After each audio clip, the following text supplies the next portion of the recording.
우리가 읽은 말씀을 가지고 이스라엘의 분열이라는 제목으로 말씀을 나눌 때 우리에게 깨닫는 은혜가 있기를 바랍니다. 하나님의 역사는 하나 되게 하는 역사입니다. 그런데 인간이 죄로 말미암아 하나님과도 분리되었고 자연과도 분리되었고 또 사람과도 분리되었음을 보게 됩니다. 이것을 다시 하나 되게 하기 위해서 화평을 이루기 위해 예수님이 저와 여러분 가운데 오신 줄 믿습니다. 그래서 사람이 하나 되는 이 은혜의 역사는 오직 예수 그리스도 안에서만 가능합니다. 오늘 우리가 이 말씀을 통해서 이 교회의 하나됨이 얼마나 중요한지를 깨닫고, 그리고 무엇이 분열되게 하는가, 또 무엇이 인간의 역사를 이렇게 아프도록 고통스럽게 하는지를 깨달으면서 이 한국교회가, 또 바라기는 우리 가정이, 또 우리 교회가 주님 안에서 더욱 하나 되는 그런 복된 교회로 세워질 수 있기를 주님의 이름으로 축원합니다. 우리나라의 가장 아픈 역사 중에 하나가 물론 일제강점기도 있겠지만 6.25 전쟁입니다. 전쟁의 참상도 아픈 것이지만 더 오늘날까지 많은 사람들에게 고통을 주고 있는 것은 6.25 전쟁으로 인해 남북이 갈라졌다는 것이고, 그로 인해 수많은 이산가족이 생기고 가족들이 분열되고, 또 크게는 우리 대한민국 나라가 둘로 쪼개져 있다는 것이죠. 사실 이것이 국가적으로도 굉장히 큰 손해라고 합니다. 만약 지금 남한과 북한이 통일이 돼서 한 나라가 되고 있다면 세계적으로 아마 이 지하자원도 풍부하고, 또 대한민국이 지금 문화나 어떤 예술이나 어떤 모든 산업이나 이런 분야에서 세계를 휩쓸고 있지 않습니까? 그런 면에서 볼 때 감히 어느 나라도 넘볼 수 없는 그런 강대국이 됐을 것이다 라고 이렇게 말들을 하고 있습니다. 그런데 우리가 이 이스라엘의 역사에서도 똑같은 일들을 우리가 볼 수가 있습니다. 이 솔로몬이 다스리던 이 이스라엘 왕국이 남북으로 둘로 갈라지게 된 겁니다. 그런데 이스라엘 왕국이 남북으로 갈라지게 된 그 이유를 보면, 물론 이 겉으로 드러난 면이지만 굉장히 어처구니 없는 일 때문에 둘로 갈라졌던 것을 보게 됩니다. 사실 이 솔로몬의 말년이 우리가 열왕기상을 지금까지 묵상해 오면서 보았듯이 굉장히 좋지 못했습니다. 시작은 좋았지만 끝이 용두사미로 끝나고 말았어요. 바깥으로는 이 솔로몬 말년에 막 대적들이 일어났어요.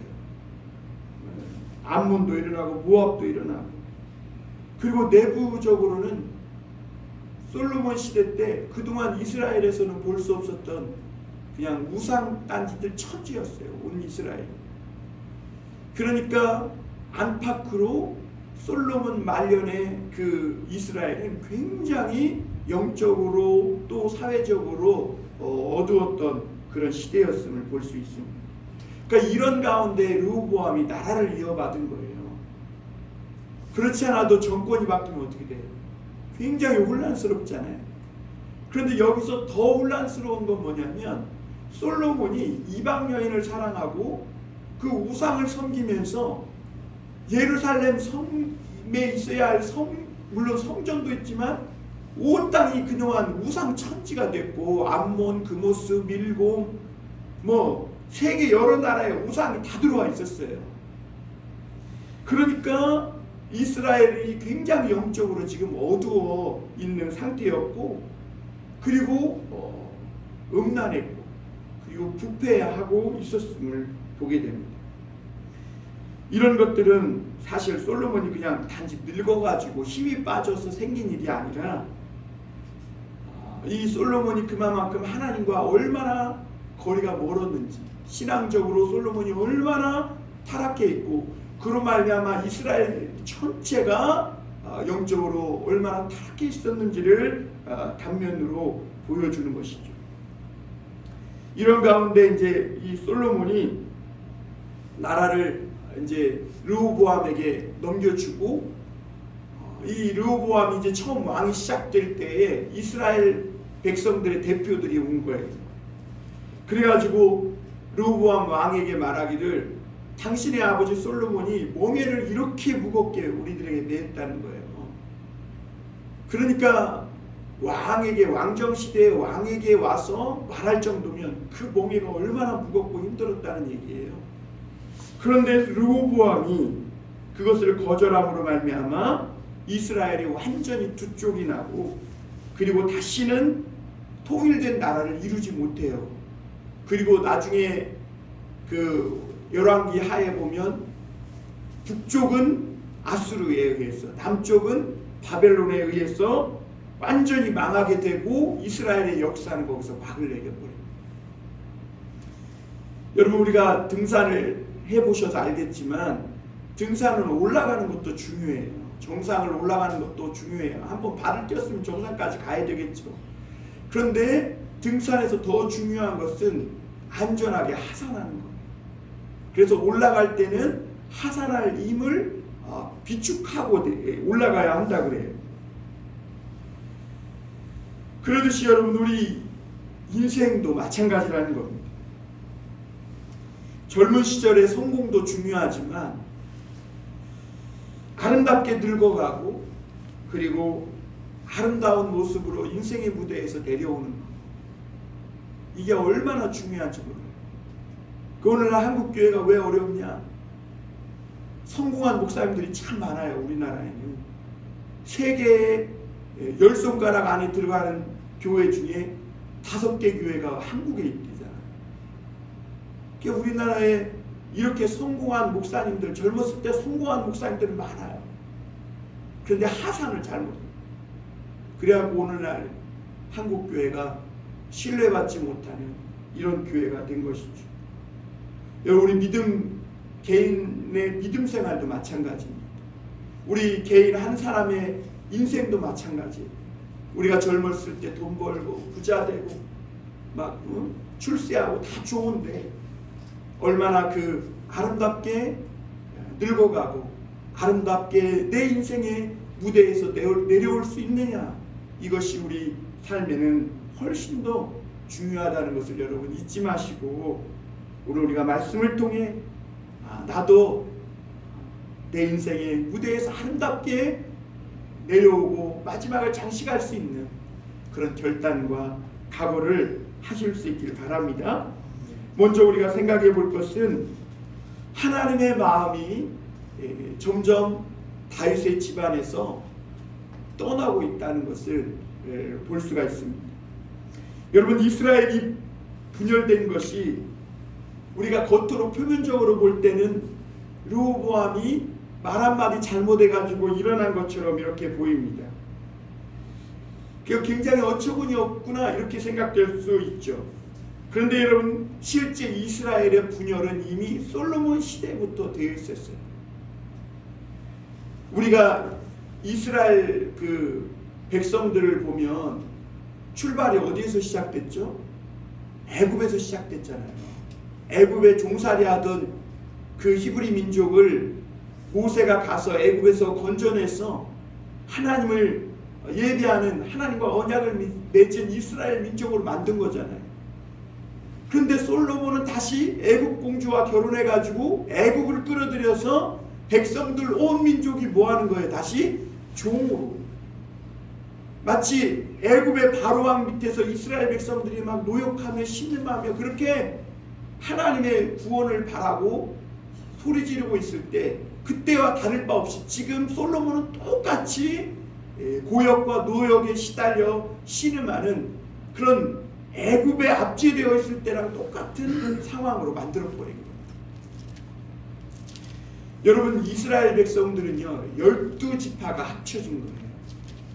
그러니까 언제든지 이스라엘은 하나님을 떠나는 순간 갈라질 수 있는 거예요. 여러분, 교회도 마찬가지예요. 교회도요 다 직장 다르죠, 출신 다르죠, 지역 다르죠.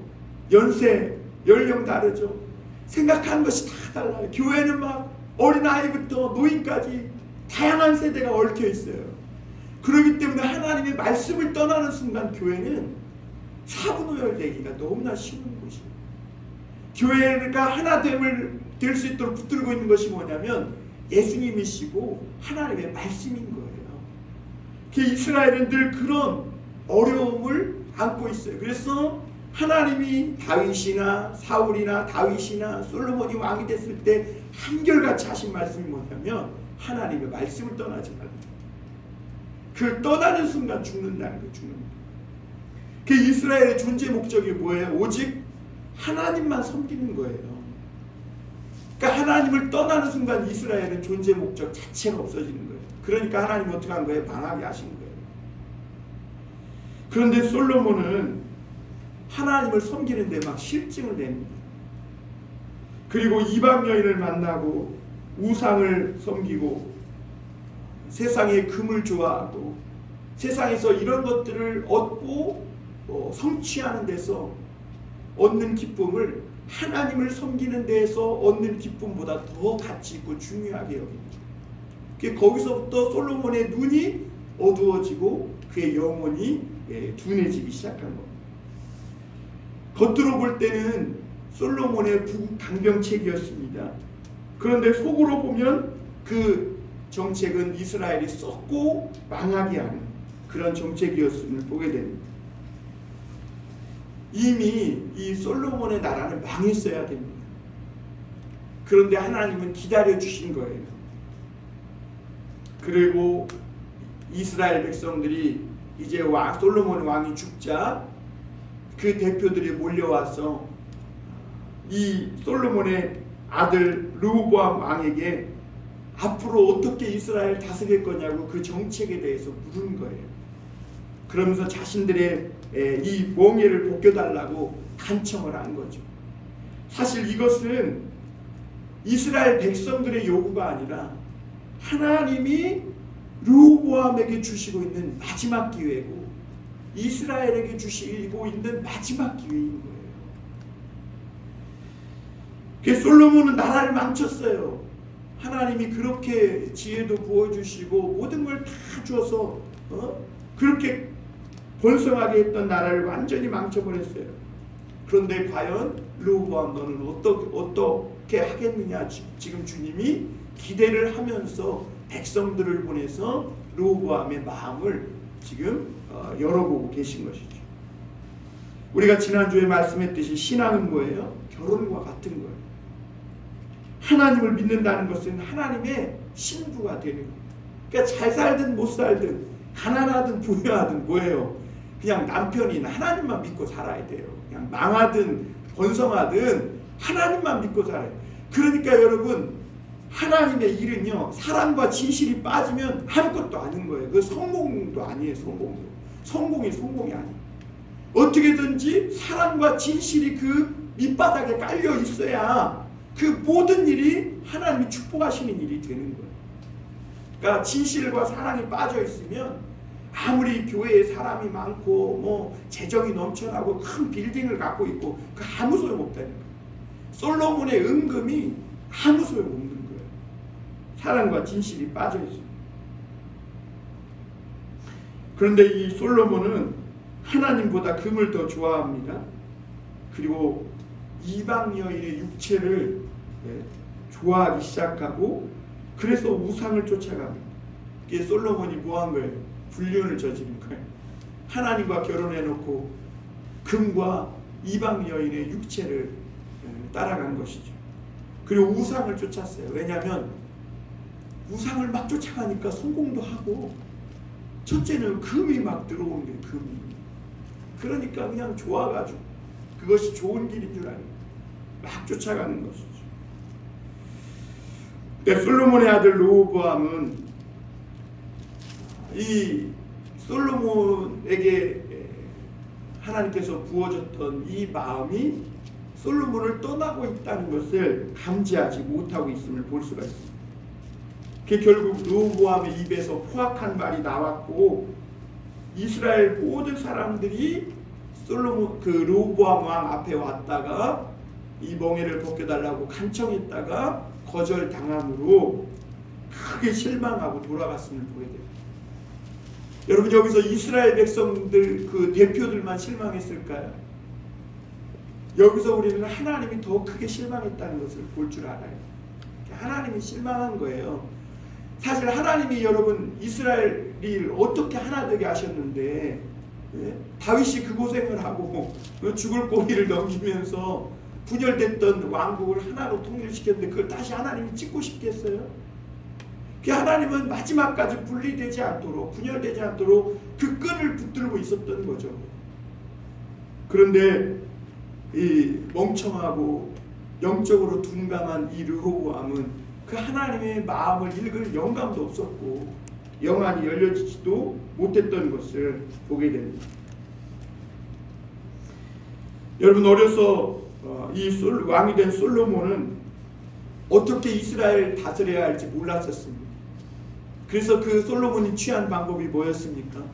그냥 하나님 앞에 가갖고 엎드려서 일초번제 드리는 거예요. 사람도 안 만나고 사람의 말을 듣기보다는 하나님이 뭘 원하시는지 그걸 묻기 위해서 그냥 하나님 앞에 나아가 일천번제를 올렸습니다. 그 정권 초기는 언제나 다 혼란스럽기 마련이잖아요. 이게 솔로몬이 왕이 됐을 때도 얼마나 혼란스러웠어요. 아도니아가 막 반란이 있었고. 그렇다면 르호보암은 아버지에게 그런 이야기쯤 한 번쯤 듣지 않았었을까요? 그러면 자기도 이 혼란한 정권 때 어떻게 해야 될지 뻔히 보이는 거 아니에요. 솔로몬처럼 그냥 하나님 앞에 나아가 사람의 말을 듣지 않고 하나님의 말씀을 구하겠다 그러고 그렇게 시작하면 돼요. 그리고 르호보암은요, 솔로몬이 성령 충만할 때 남겨준 그런 영적 자산이 있는데 그게 뭐냐면 잠언이에요. 잠언은 요즘 새벽기도 잠언을 말씀 나누고 있는데 읽어보면 읽어볼수록 정말 너무 참 마음에 이 감동이 되는 것 같아요. 그리고 나의 부족한 것이 무엇인지를 보여주는, 적나라하게 보여주는 거울과 같아요. 이 솔로몬이 성령 충만할 때 이 잠언을 지었거든요. 이 잠언은 아버지가 아들에게 하나님의 말씀을 듣고 하나님을 경외하도록 쓴 그런 소중한 영적 자산이 바로 잠언이거든요. 르호보암은 이 잠언이 있어요. 그리고 할아버지가 쓴 시편도 있고. 그러니까 얼마든지 르호보암은 잠언도 묵상하고 시편도 묵상하고 그랬다면 이 아무리 솔로몬의 말년이 혼란스럽고 정권이 어지러웠어도 다시 하나 되게 만들어서 더 새로운 길로 이스라엘을 이끌고 나갈 수 있는 그런 길을 하나님이 가르쳐 주셨을 겁니다. 그런데 이 르호보암은 이토록 소중한 영적 자산은 나 몰라라 하고 솔로몬이 나라를 망치는데 이유가 되었던, 원인이 되었던 그 이방 여인의 육체, 금덩이, 말, 병거, 이 겉으로 드러난 것만 붙들고 그것만 그냥 추구하고 그것을 나는 포기할 수 없다. 결국 그렇게 마음을 굳게 먹은 뒤에 하나님은 그 촛대를 옮겨서 이 솔로몬의 신복이었던 여로보암에게 주겠다고 마음이 옮겨지고 있었던 것이죠.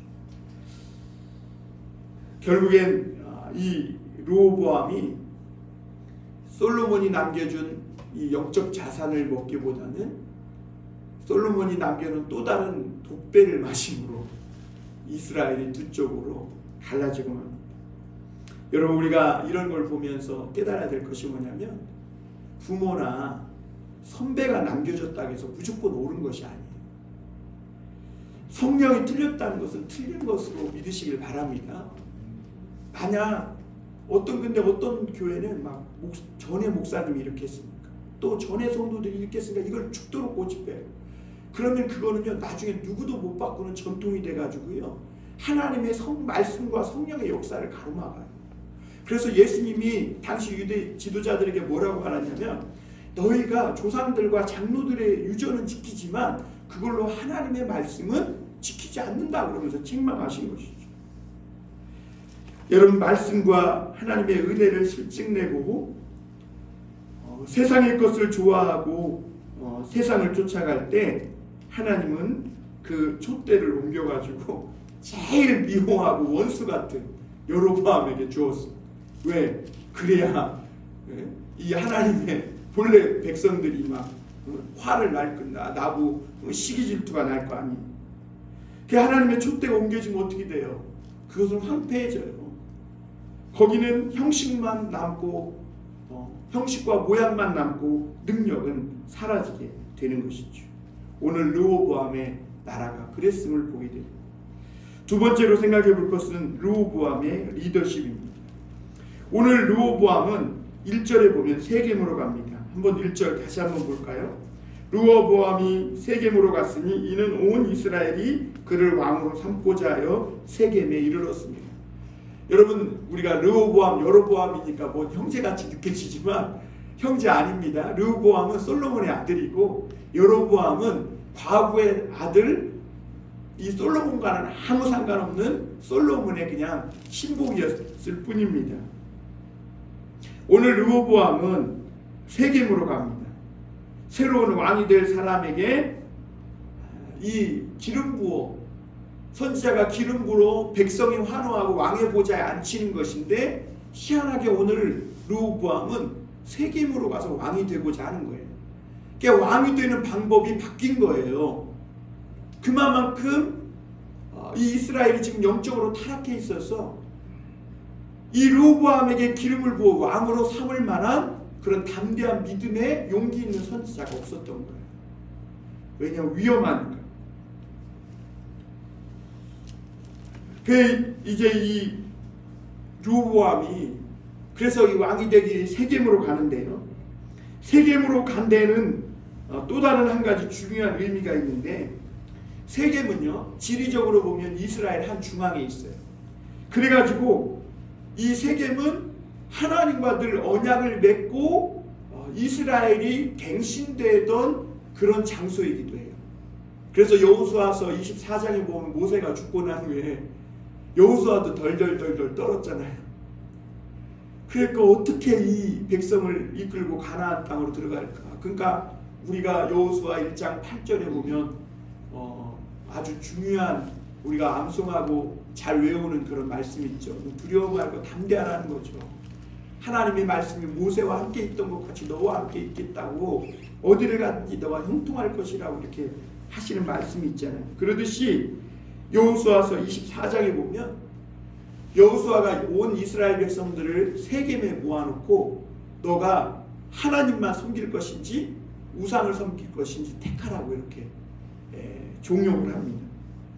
그러니까 이 세겜이라는 곳은 이스라엘 백성 안에 부흥의 불길이 끊어지고, 그리고 은혜가 식었을 때, 무언가 잘못된 길로 가고 있을 때 백성들이 다시 한번 모여서 회개하고 하나님의 말씀을 붙잡고 새로워지기로 언약을 했던 장소가 어디냐면 세겜이에요. 그러니까 지금 이스라엘이 새 왕이 되고 또 새 왕을 뽑고 또 새 왕을 세우기 위해 세겜으로 갔다는 것은 무언가 이스라엘 안에 지금 굉장히 개혁할 만한 일들이 일어나고 있다는 거예요. 여러분, 예루살렘으로 가야 되잖아요. 원래 왕이 되려면. 그렇잖아요. 그런데 세겜으로 모였다는 것은 지금 이스라엘이 개혁이 필요하다는 거예요. 그래서 백성들 대표가 솔로몬의 정책을 한번 다시 돌아보고 말씀에서 떠난 부분들이 뭐냐, 이것들을 한번 돌이켜보고 개혁해서 다시 하나님의 말씀으로 돌아가자는 의미가 그 안에 담겨있는 것이죠. 그리고 이스라엘 백성들과 르호보암이 세겜에서 만납니다. 그래가지고 거기서 이스라엘 백성들은 르호보암에게 멍에를 가볍게 해달라고 합니다. 우리 3절 4절 한번 보겠습니다. 우리가 사람을 보내 그를 불렀더라. 여로보암과 이스라엘의 온 회중이 와서 여로보암에게 말하여 이르되 왕의 아버지가 우리의 멍에를 무겁게 하였으나 왕은 이제 왕의 아버지가 우리에게 시킨 고역과 매운 무거운 멍에를 가볍게 하소서. 그리하시면 우리가 왕을 섬기겠나이다. 여러분, 이 장면을 한번 상상해 보세요. 이스라엘 백성들의 무리가 지금 새로운 왕이 되려는 사람에게 와서 지금 우리의 멍에를 좀 벗겨달라고 간청하고 있는 거예요. 왜냐하면 솔로몬은요, 저 혼자 잘 먹고 잘 살았지 백성들은 고역과 세금 수탈에 시달리고 있었거든요. 그러니까 막 지금 백성들은 다 떨어진 옷을 입고 막 고역에 시달려서 우중충하고 비참한 모습으로 와서 이제는 솔로몬 왕이 죽고 새로운 왕이 되려고 하니 멍에를 좀 벗겨달라고 얘기한 거예요. 사실 솔로몬의 멍에가 백성들에게 얼마나 무거웠습니까? 여러분, 우리 열왕기상 시작하면서 솔로몬의 식탁 보셨잖아요. 상다리 부러질 정도가 아니에요.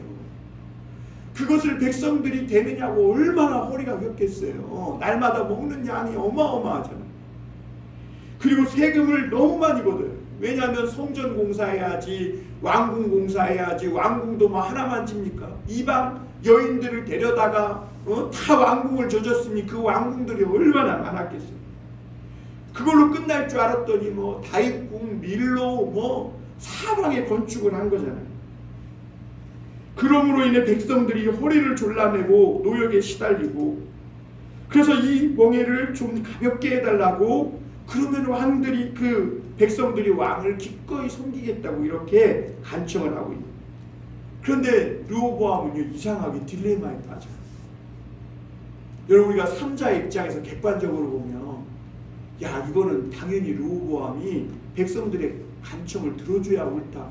여러분, 상식적으로 그게 맞지 않겠어요?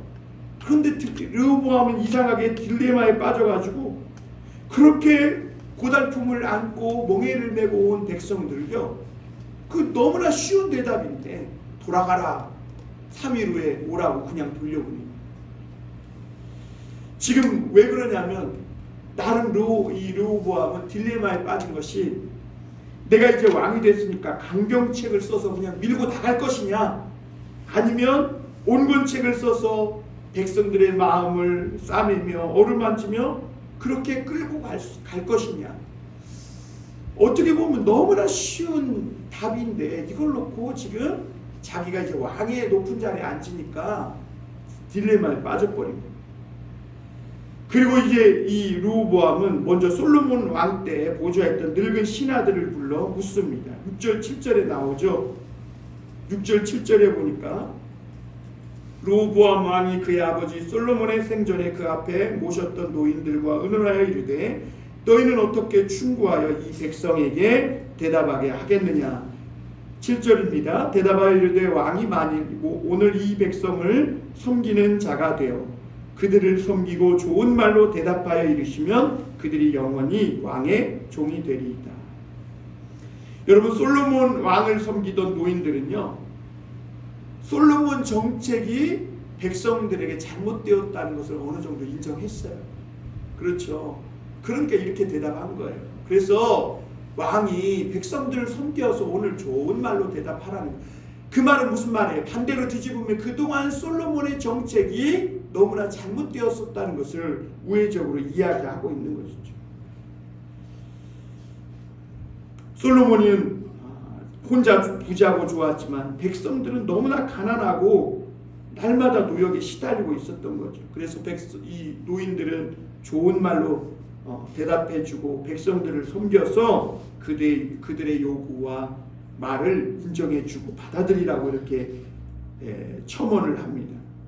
왜냐하면 이제는 나라도 부강하고 사실 밀로 다윗궁 다 공사도 끝났잖아요. 그러니까 이제 그동안 솔로몬 치하에서 상처있고 상한 백성들의 마음을 좀 보듬어 줄 필요가 있다는 것을 노인들이 지혜롭게 대답해 준 것이죠. 그런데 르호보암은 또 다른 그 젊은 신하들, 자기와 함께 자란 신하들에게 가서 또 자문을 구합니다. 그런데 이 젊은 신하들은요, 노인들과 정반대의 말을 합니다. 정권 초기에 꽉 잡아야 된다는 거예요. 그래야 편하다는 거예요. 지금부터 요구를 받아들이기 시작하면 나중에는 어렵게 되고 걷잡을 수 없다가 결국에는 어떻게 돼요? 왕의 자리까지 내어주게 될 것이다. 이렇게 생각하고 강경책으로 세게 밀고 나가야 한다. 이렇게 말합니다. 여기서 젊은 사람들은 누굴까요? 다윗 집안 사람들입니다. 그리고 이 사람들은 이미 모든 기득권을 다 차지하고 있는 사람이에요. 그런데 뭘 백성의 요구를 들어주고 섬기냐는 것이죠. 그리고 이 사람들은요, 섬기는 것 자체를 몰라요. 왜? 이미 다윗과 솔로몬 때 다 된 나라에 그냥 신하들로 고용된 사람들이기 때문에 섬기는 것이 뭔지 몰라요. 다윗이 아둘람 동굴에서 어떻게 그 상처 입은 사람들을 보듬고 섬겼는지를 모른다고요. 여러분, 우리가 새로운 리더, 그룹의 리더가 된다는 것이 어려운 일이죠. 정말 이끄는 것이 쉬운 일이 아닙니다.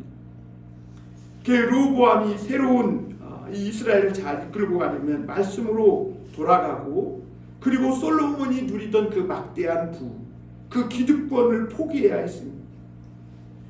당장 르호보암이 뭐부터 포기해야 되는 거예요? 솔로몬에게 차려주던 늘 그 풍성한 식탁, 화려한 식탁부터 포기해야 돼요. 그러니까 포기가 되겠어요? 사실 힘들죠. 눈앞의 이익을 포기하고 바른 선택을 한다? 쉬운 일이 아니에요.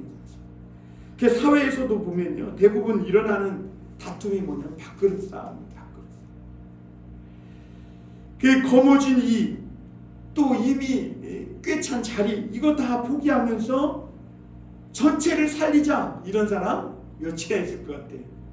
그러니까 예수 그리스도의 십자가 외에는 답이 없는 거예요. 만약 르호보암이 진짜 노인의 말을 듣고 하나님의 말씀으로 돌아가려고 자기 밥그릇을 포기했다면 이스라엘의 두 지파가 아니라 전체 지파를 다 얻었을 거예요. 그런데 오늘 르호보암은 노인의 말을 듣지 않고 자신과 함께 자란 젊은 사람들의 의견을 따릅니다. 13절 14절 한번 보겠습니다. 왕이 포악한 말로 백성에게 대답할새 노인의 자문을 버리고 어린 사람들의 자문을 따라 그들에게 말하여 이르되 내 아버지는 너희의 멍에를 무겁게 하였으나 나는 너희의 멍에를 더욱 무겁게 할지라. 내 아버지는 채찍으로 너희를 징계하였으나 나는 전갈 채찍으로 너희를 징치하리라 하니라. 여러분, 채찍으로 맞으면 상처가 나죠. 전갈 채찍으로 맞으면 어떻게 될까요? 죽지요. 자기 새끼손가락이 아버지의 허리부터 붙다는 거예요.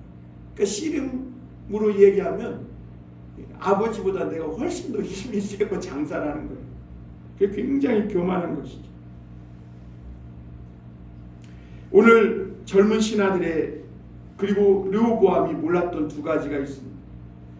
먼저 여러분, 처음부터 왕이 돼가지고 우리가 강한 면모로 밀어붙이는 것도 중요하지만 지금은 르호보암과 젊은 신하들이 새로운 이스라엘을 끌고 가기 위해서 필요한 것이 뭐냐면 솔로몬이 망쳐놓은 지금 이스라엘을 회복해야 될 때라는 거예요. 그래서 지금은 할 수 있는 대로 어떻게 돼요? 백성들의 마음을 보듬고 위로하고 어루만지면서 상한 마음이 먼저 돌아오도록 하는 일이 중요했는데 그걸 몰랐었음을 보게 됩니다. 그리고 또 한 가지가 뭐냐면 이스라엘 사람들은요, 하나님의 사랑을 풍성하게 체험한 사람들이에요. 그렇기 때문에 억압과 채찍으로 절대 복종할 사람들이 아니라는 것을 지금 르호보암과 그 젊은 신하들은 놓치고 있는 거예요. 공포정치에서 들을 이스라엘이 아니라는 거죠. 그리고 이스라엘의 왕은 목자예요. 흩어진 양떼의 마음을 하나 되게 하는 데는 하나님의 말씀의 꼴을 풍성히 먹이면 돼요. 그러면 강박했던 백성들의 마음이 부드러워지고 은혜 받으면 사랑이 많아지고 저절로 하나 되게 되는 것이죠. 그러면 없었던 권위도 저절로 세워지게 되는 것이죠. 그러나 여러분, 오늘 르호보암과 젊은 신하들은 기득권을 하나도 포기하면 안 된다는 거예요. 채찍이 아니라 이제 전갈 채찍으로 해야 된다는 거예요. 그러니까 결국 이 르호보암과 젊은 신하들은 자신감이 없는 거예요. 자신감이 없으니까 어떻게 하는 거예요? 강경책으로 하는 겁니다. 강경책으로 하면 어떻게 되는 거예요? 결국 부러지고 마는 거예요. 그러니까 나라가 부러진 것이죠. 주가가 난 겁니다. 오늘 마지막으로 생각해 볼 것은 이스라엘이 결국 분열됐다는 겁니다. 여러분, 솔로몬 나라 때, 다윗 때 얼마나 이스라엘이 강성하고 하나 됐었습니까? 그런데 솔로몬 말년부터 분열의 조짐이 보이더니 영적으로 둔감한 르호보암 왕이 되자마자 이스라엘이 분열했음을 보게 됩니다. 15절 한번 보겠습니다. 왕이 이같이 백성의 말을 듣지 아니하였으니 이 일은 여호와께로 말미암아 난 것이라. 여호와께서 전에 실로 사람 아이야로 느밧의 아들 여로보암에게 하신 말씀을 이루게 하심이더라. 여러분, 하나님은 이 르호보암이 그리고 솔로몬 말년에라도 다윗의 길로 돌아올 것을 기다리면서 참고 기다리고 또 기다리셨어요.